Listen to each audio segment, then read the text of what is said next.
আসসালামু আলাইকুম, welcome to ইয়াসমিনস kitchen. হিম হিম ঠান্ডায় গরম গরম ধোয়া ওঠা এক বাটি স্যুপ কার না পছন্দ, আর সেটা যদি সহজেই তৈরি করা যায় তাহলে তো কোনো কথাই নেই। আজকের এই স্যুপ আমি চিকেন স্টক এবং কর্ন ছাড়াই তৈরি করেছি, কিন্তু স্বাদের বেলায় কোনো কম্প্রোমাইজ করি নেই। আমার জানা মতে কর্ন স্যুপের এর চেয়ে সহজ রেসিপি আর নাই। প্রথমে উপকরণগুলো দেখিয়ে দিচ্ছি।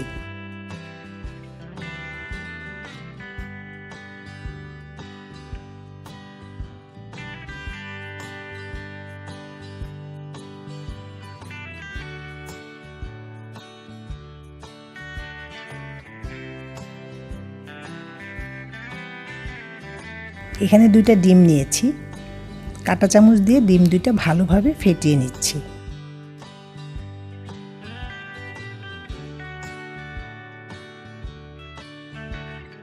এবার ডিমের বাটিটা এক পাশে সরিয়ে রাখছি। এই বাটিতে সমান করে 7 টেবিল চামচ কর্নফ্লাওয়ার নিয়েছি। আধা কাপ নর্মাল পানি দিয়ে এটা ভালোভাবে মিশিয়ে নেব। আপনারা চাইলে কর্নফ্লাওয়ারের পরিবর্তে ভালো মানের বার্লি নিতে পারেন, তবে যেটাই নেবেন প্রতি কাপ পানির জন্য 1 টেবিল চামচ নিতে হবে। আপনারা যারা এই স্যুপে কর্ন পছন্দ করেন তাহলে এই বয়েল করা কর্ন ব্লেন্ডারে আধা ভাঙা করে স্যুপে ব্যবহার করবেন।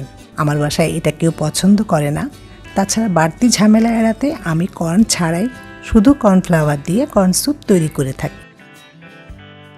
বিসমিল্লাহ, চুলায় একটা প্যান বসিয়ে দিলাম, তবে চুলাটা এখনও অন করি নাই। প্রথমেই দিচ্ছি আধা কাপের একটু বেশি মুরগির বুকের মাংস। মাংসটাকে জুলিয়ান কাট করে কেটে নিয়েছি। আপনারা আপনাদের পছন্দ মতো মাংসের পরিমাণ কম বেশি নিতে পারেন। লবণ দিচ্ছি সমান করে 2 চা চামচ এবং সাদা গোলমরিচের গুঁড়া দিচ্ছি 1 চা চামচ। এখানে কালো গোলমরিচের গুঁড়াও ব্যবহার করা যাবে। আধা চা চামচ টেস্টিং সল্ট দিচ্ছি। আপনারা টেস্টিং সল্ট দিতে না চাইলে বাদ দিতে পারেন। এখানে ম্যাগি চিকেন কিউব নিয়েছি, এখান থেকে একটা কিউব দিয়ে দিচ্ছি। এই চিকেন কিউবে অনেক লবণ থাকে, আমি সেটা বুঝেই লবণ দিয়েছি। এবার ভালোভাবে নেড়ে দিয়ে দিচ্ছি কর্নফ্লাওয়ারের সেই মিশ্রণ।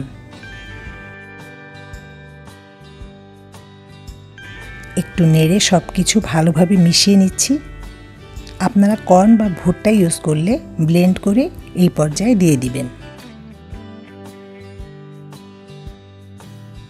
সবশেষে দিচ্ছি 7 কাপ নর্মাল পানি।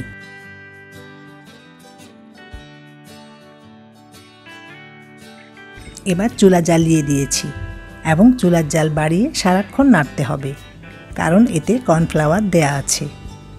অপেক্ষা করব ফুটে ওঠা পর্যন্ত।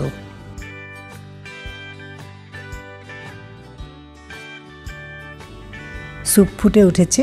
এবার চুলার জাল মিডিয়ামে রেখে এটা জাল করতে থাকবো 5 থেকে 6 মিনিটের মতো। এতে চিকেন সিদ্ধ হয়ে যাবে।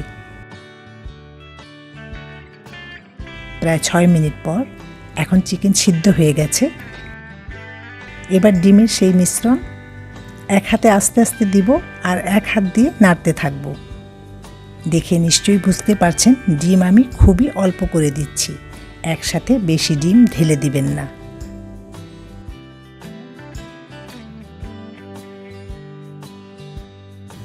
সব ডিম দেয়া হয়ে গেছে। যেহেতু আমি রোগীর পথ্য রান্না করছি না, তাই 4টা কাঁচামরিচ একটু চিড়ে দিয়ে দিচ্ছি। এতে কিছুটা ঝাল হবে এবং সুন্দর ফ্লেভার ছড়াবে। ডিম দেওয়ার পর 2 মিনিটের মতো জাল করে নামিয়ে নিতে হবে। তবে চুলা থেকে নামাবার আগে আপনাদের পছন্দ মতো লবণ ঝাল অ্যাডজাস্ট করে নেবেন। এই স্যুপে লবণ ঝাল একটু চড়া থাকলে আমার কাছে বেশি ভালো লাগে। এবার সার্ভ করছি।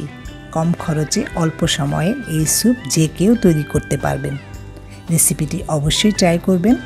এরপর এই স্যুপ খেতে অন্তত চাইনিজ রেস্টুরেন্টে আর যেতে হবে না।